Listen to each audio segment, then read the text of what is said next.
All right, everyone, we're back. Oh, we are back, and it feels so good to be back to Real Peak. Real Peak manga's back. Ocean and Co. After what was it, like 2 months, 25 years of break, but we got a new chapter. We got a new chapter, chapter 126, and I'm so happy. I'm so happy. So let's talk about this chapter. Let's do a little summary thoughts. You know the drill by now, and if you don't, I've been doing this for like the past like 2 3 months. So yeah, let's get into this. Chapter 126, no interlude this time, real chapter. Starts off with Miyako the goat talking to her staff, the strawberry production staff. So there's just a lot of people in a room, and by a lot of people I mean 3 people, because that's all strawberry production can afford right now. And she's like, "Oh, we're doing some major reshuffling with our company. We're making a lot of differences. By the way, we got a part-time worker, and we got Saito the goat. You guys ever read The Way of the House Husband? Saito's rocking the bandana with the apron, ready to clean, ready to cook for Miyako. And she introduces him as a part-time worker, which is pretty funny. And then she just kind of goes into like the major reshuffling. So one employee's gonna handle the multi department, one employee's gonna handle the streaming department, other employee's gonna handle Mem and Bikomachi, and then Miyako herself is gonna be Ruby and Aqua's manager. So then some girls like, wait a minute, if you're Ruby and Aqua's manager, who's gonna basically manage everything? Like who's gonna be our president now? And then she just goes, who knows? Maybe this part timer I picked up from the street can do something about that. And then one of the older guys that works for Strawberry Productions knows who he is. He's like, guys, he's like gossip. He's like, guys. You know that guy that's cleaning, that's dusting the window? He's actually the ex-president and also the husband of the current president, which I guess they're still married. I mean, they never officially divorced, so yeah, maybe maybe they are still married. Um, and then Miyako just dismisses them and all that. So then Ruby, what are we gonna do with Ruby? Okay, whatever. If this happened, it's canon. We have to talk about it. Okay. Goes up to Saito and Ruby goes up to Saito and it's just like, oh, I'm glad you're able to work things out with Miyako. I'm glad you're back. I'm happy to see you. Whatever. And then if you remember from last chapter, that last real chapter, uh, we found out that Saito and Miyako were basically they met at a bar, and then that's when they talked, and then that's when Miyako like got on top of him and was like, oh, whatever, whatever. So Ruby is basically being like, Ruby thinks that he came back on his own, like, oh, he was just waiting to come back. But then Saito reveals that he was actually set up by Aqua.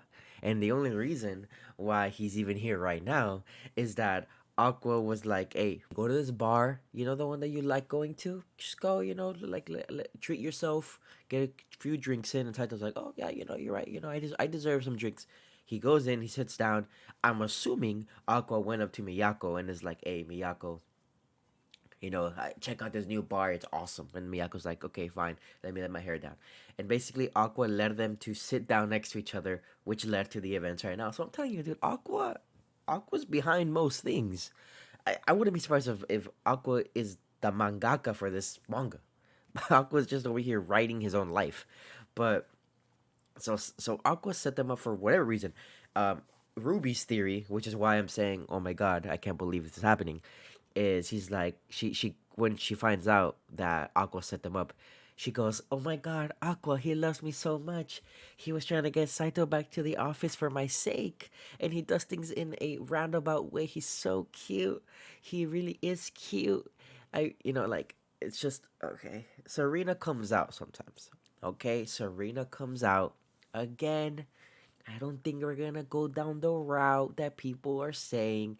And I've said this a million times, so I'm not gonna talk about it again. Every single time Ruby says something about Aqua, I'm not gonna mention it, but I'll mention it just this one last time to put it to rest. Ruby has developed a huge brother complex, and Aqua has developed a huge sister complex.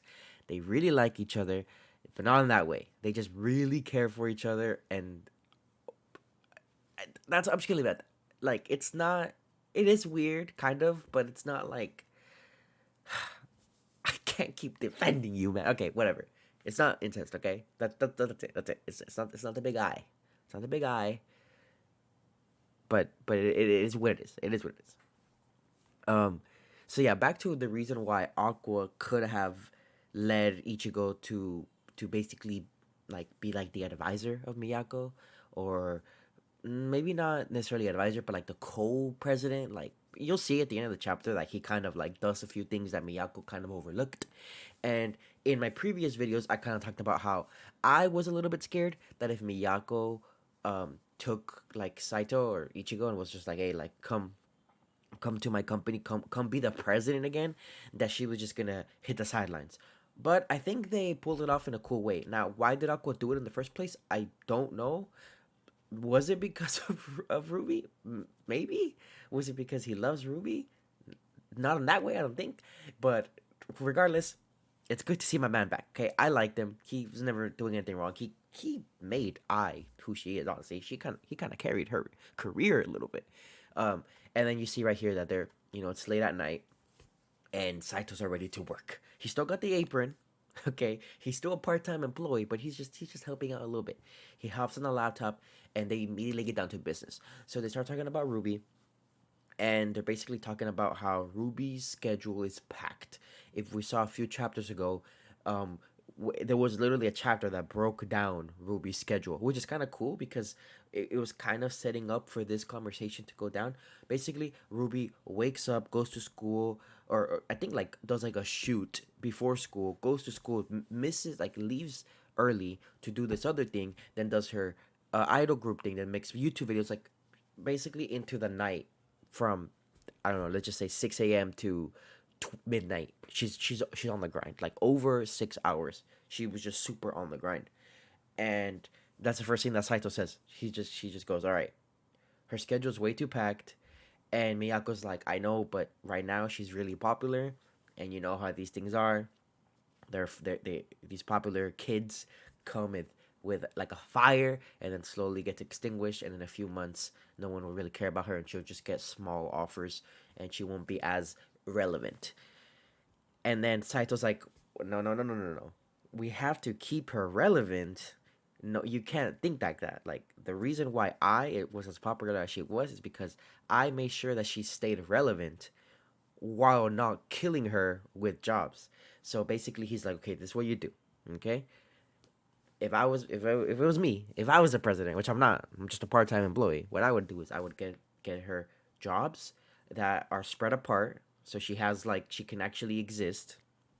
Jobs with good conditions, aggressively barter, like be like, oh, okay, we want Ruby for $120,000 for 6 months of filming, and it's like, okay, no, bump it up to 300,000, and make sure that every Wednesday of the shoot she needs to study or whatever, like just basically like.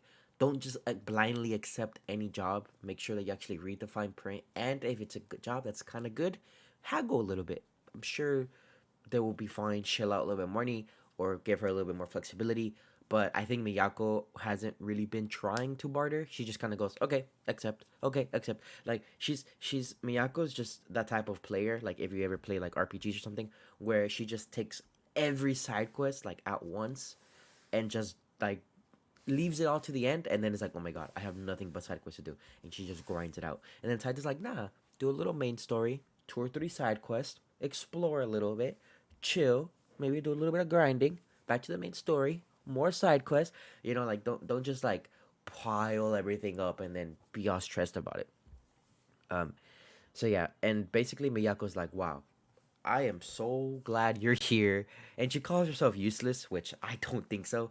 She, I've already been through this. I kind of want to make a dedicated Miyako video just so I can get it out of my system. But she went from joining this whole industry to be an actress, then to just meet hot guys, to being one of the goats that's gonna lead the new idol of this current generation, all by accident. She didn't ask for half of these things, but she's doing it so well. But obviously, Saito is an industry veteran. He managed the freaking Michael Jackson of this universe, and he's basically like, no, you're not useless. You did so much. You made Strawberry Productions into a good reputational name. You worked Yes, it was stressful and piling work, but you did it steadily and you did it and you were consistent and you raised your talent in the best of your ability. If anything, all of this is because of you. Me being here in this laptop is because of you. And he's over here pouring his heart out, and she's not gonna freaking accept it right away. She's not gonna be like, "Oh my god, you're so right." She goes, "All right, buddy, relax with your freaking flattery." Hand him a plunger and goes, "Go clean the bathroom." Obviously, she cares. Obviously, that does make her happy, but she got to keep appearances. And then the chapter gets a little bit like a weird. You can interpret this however way you want to. Saito goes, "All right, I'm about to go clean the bathroom, but one more thing. You better watch that kid." And then Miyako's like, "I know, Ruby, she can be a lot." And then he goes, "No, no, no, no. Aqua. We gotta watch out for Aqua." And then he says, very important, he says, Saito says, he's about to break. Or perhaps he already has. And then we cut to Aqua in a fence. Where is he? He's like in a farm ranch. And there's the crow, that stupid crow and feather that always shows up when they're mad at each other. And it looks like he might have like ran away from home or something. He's like at a wooden post staring at the ocean. I don't know what he's up to. And in Oshinoko fashion, we're probably gonna pick up the next chapter, which is no break week, by the way. Right, like right here, like right where Aqua is at the poster, we're gonna find out. So at this point, I don't even have any theories. If I know people really like to point at the eyes, so he has one eye that's dark and then one eye that is light. So perhaps that means something to someone. I don't know what he's up to. Oh, he's listening to music too. I bet you he's listening to a Bikomachi OG song. So yeah, we'll see what Aqua's up to next week on the 27th. And yeah, good chapter, good like return chapter. Nothing too crazy. It was easily digestible, and I'm glad Saito's back to advise Miyako, but he's still giving her the helm, which is what I was worried about. So yeah, good chapter all around. Oshinoko 127 next week. I'll see you guys then. Bye.